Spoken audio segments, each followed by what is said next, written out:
What's going on? I'm going to be doing a quick review on the Powkiddy V90, which is a low-cost handheld emulator in the shape of a Game Boy Advanced SP. So let's check it out. This is the V90. It's a very small clamshell emulation handheld. Its design takes a lot from the Game Boy Advanced SP, as you can see. I'll start with the price because it's so cheap that it seems like it has a lot cut compared to other devices. But the price for performance here seems very good to me, as you can find it for around $40 and sometimes even lower. It has a 3-inch IPS display with a resolution of 320 by 240. On the bottom there is a USB-C port for charging and an audio jack. The left side has the volume wheel. The right has the SD card slot for the operating system and games, and the power switch. For the controls, it has 4 face buttons, a D-pad, start, select, and a menu button.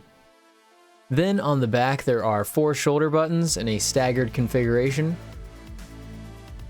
For the face buttons, they feel very similar to something like an Xbox One in terms of feel, but they're a decent amount smaller. The D-pad is okay. It feels a lot like the Nintendo Switch Pro Controller D-pad, so it's not the best, but it's definitely usable. For the bumpers, they are just little micro switches, so they just have a little click to them. The button placement feels good and makes for a nice gaming experience. If you have used a Game Boy Advanced SP, it obviously feels very similar to that, just with a few extra buttons. Now on to the build quality. As I said before, this is a low-cost device, and you can tell when you're holding it. The plastic feels pretty thin and light, so it might be something that you want to be a little careful with, as it might break easier than most handhelds. When you're playing it though, you don't really notice the cheap feeling, so it's not a big deal as long as you have like a case or just careful with it. Here's a quick comparison to the RG280V, which is a similar styled handheld, but it is about twice the price. The screen is actually pretty nice. It has really good viewing angles and is pretty crisp and clear.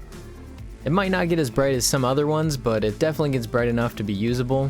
And just a quick note that the screen does look a lot better in person than it does on camera. For the battery life, it could be a little better. I've only gotten through the battery about once and it took around 3 hours, but it also seems to charge pretty quickly too. The speakers are nothing fantastic, but they get the job done for what it is if you don't want to wear headphones.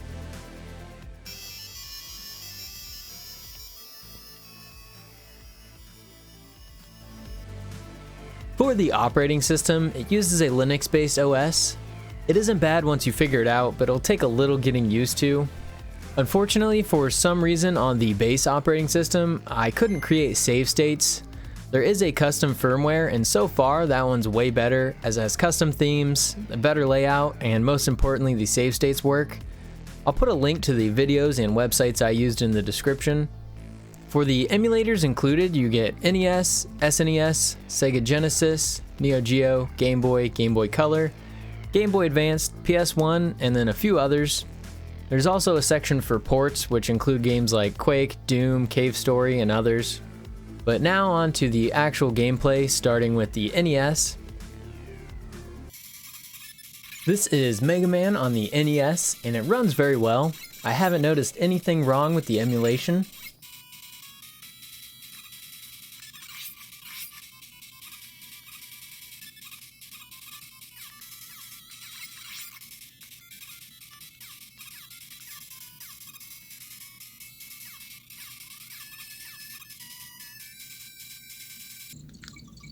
For SNES, this is Donkey Kong Country, and it's running pretty good. There isn't any slowdown with this game, but some other games could have a little bit of slowdown in certain parts, like Yoshi's Island.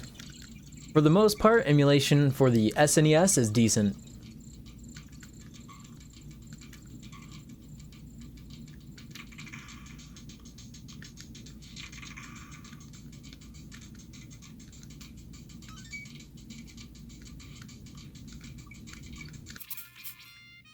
Here is Aladdin on the Sega Genesis, and it's running perfect as far as I can tell.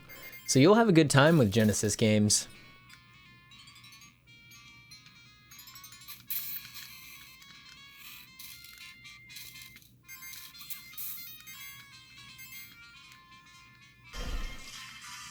Now for Game Boy Advanced. With Dragon Ball Advanced Adventure, it runs very smooth. This system seems to run GBA very well.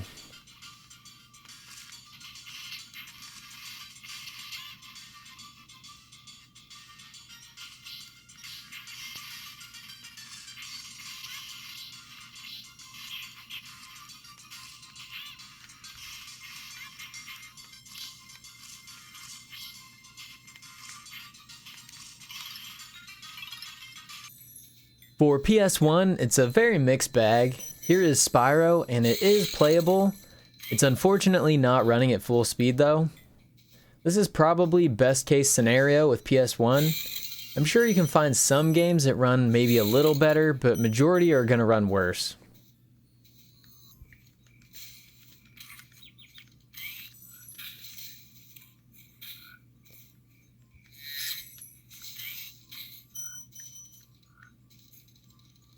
So now for my personal opinion, for the price, this is a very good value if you're willing to figure out how to flash the custom firmware, as the not creating save states with the original operating system is a bit of a deal breaker. Once you get the custom firmware though, this is completely worth it if you want a small form factor device that you can take pretty much anywhere with you for games under PS1. That was my review on the V90. Let me know what you thought in the comments down below. Do you plan to pick one up? If you enjoyed the video, don't forget to give it a like and subscribe for more tech and gaming content. Thanks for watching.